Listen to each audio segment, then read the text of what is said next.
night. But I came to say, Jesus, thank you. That's why you're here. It's not for long stories. Last year, July, I thought this was my normal menstrual cycle. But I just noticed that I began to bled. I was bleeding, so I thought this was my normal cycle. 5 days passed, it didn't stop. 6 days, 7 days, I was like, is it that bad blood is too much in my stomach? Maybe that's why, And behold, for 1 full month, I was bleeding. So I couldn't use normal pad anymore. I started using Pampers. So it went into August. First week of August, when I started bleeding, when I saw the bleeding, the way it was coming, in my head, I like thinking positive. Do you understand? I love a positive thinker. I don't like negativity. Those were very close to me. So in my head, I'm like, devil, foolish guy.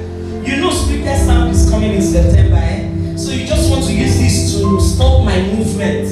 So I said, I'm not going to go to the hospital. I will ignore you. And I ignored the devil. Till September. Behold, because we were to put on lights in that Splitter sound last year. So in my head, I was like, the way I'm bleeding. Because I eventually stayed everywhere I go to. I used to carry extra clothes in my bag when I'm going out. Or sometimes, it got to a point that I started wearing all black. Do you get me? So that in case anything, I'm safe. So I was like, you just want to distract me, devil. And this Splitter sound, I ignored. So I said, let me ignore the devil totally. I was like, okay, how am I going to plan in my head how many pads I'm going to wear so that there will be no what? Stain. Beloved brethren, on just a week to Splitter sound, the blood dried up.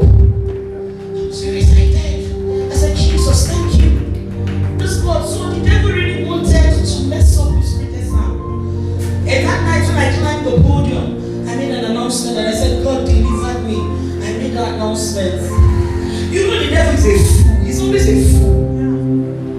Behold, brothers and sisters, I finished making the announcement. I went home, nothing. 3 days after that, this blood now came times 3 of what I used to have. So there's something my father used to say about the devil. He said, the devil is like a snake. When you cut off the head of a snake, that the snake will still be what? Shaking. My father said, that's when the snake will shake. He said, don't mind the snake, it's gone. So he used to tell us when he prays for us for healing. He used to give us, so if you come and say, I'm still having, he said, forget it. He's gone. So I took it that was it. And behold, from that point my life turned around. A lot started happening to me. I can still like this. If it's that time, if I hold this mic, my hand will be shaking. I have to use this other hand to hold it. Do you get that? My hand will be shaking. Sometimes in program I'll just do like this. Sometimes I had a lot of different kind of experiences I was having. That's season. And before fear started building up. I couldn't explain to anybody. Chidi, okay. I couldn't explain to anybody what was really my problem. So after Splitter sound September, October, I said I would keep going for my problem to stop the way it stopped. This blood increased to the point in November 1st week, I told my father that look at what is happening to me. He said, have you gone to the hospital? I said, he said, go to the hospital. I gave you a command now, go to the hospital. And when I got to the hospital, I was told I had cancer of the womb. And it was another story. Oh, the lion did he won't be lion. He won't be lion. He won't be lion. Only lion did he won't be lion. You know, the process of doing all these tests is another story. I don't want to share with you because it's quite painful. It's quite painful. So today we go and do this one. This person suspecting my womb was 3 times bigger than the normal. Do you understand? A womb The size of the womb, they said my womb was 3 times bigger than a normal womb. So it was terrifying. So every night the doctor was saying, every night I go, the man would say, okay, do you know what, there's this last test we need to do. I kept doing tests, ultrasound. And oh Jesus. And the last one they said they should have do my heart has issue. The day I went for that heart test, when they placed all the gadgets on me, I was naked, they placed all the gadgets on me. Like, what is this? Because the person who was to do that looked at me and said, I know you are a woman of God. You are a worshiper. What's wrong? I said, you'll be fine. When they placed that day, I was very angry. When we went for that heart, whatever. They did it. I was trying to say, is he okay? They said, your doctor will tell you. I left. If I go, not say, this your heart. There's something in the heart, so I celebrate doctors, please. I celebrate. They are doing their work. And it passed. I kept going. If I go, my doctor said, they said it's your heart.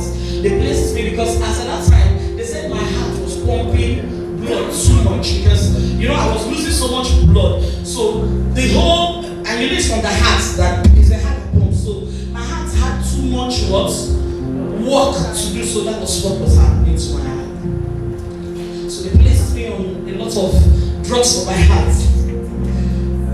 But one of the days in November, I was in a program.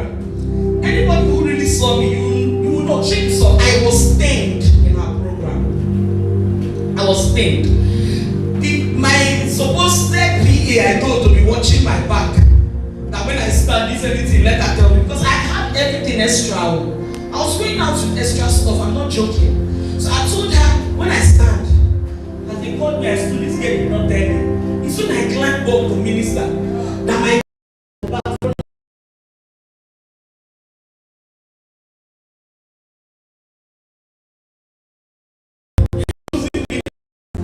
I knew something was wrong. He wanted to limit me that day. It's shameful. Shameful. It made me anxious. I became anxious. How telling me that I was already feeling very uncomfortable on that stage. That I was carrying what? Blood behind me. We left that night to Enugu.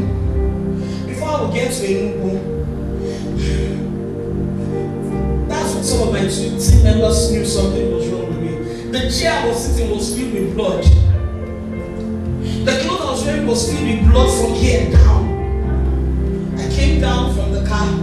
I used to carry clothes. I used to clean the seat of the person so that the driver would not embarrass me. So I cleaned the seats. I told them, take me somewhere. Because we're supposed to go to the hotel, but because we arrived late, we were to minister. So they had a green room at the venue of the meeting where we could change.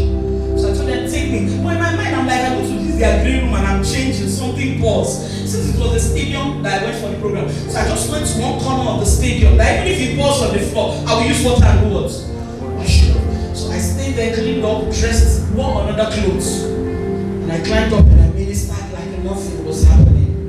And this kept tormenting me. I kept praying. I reached out to some very dear brethren.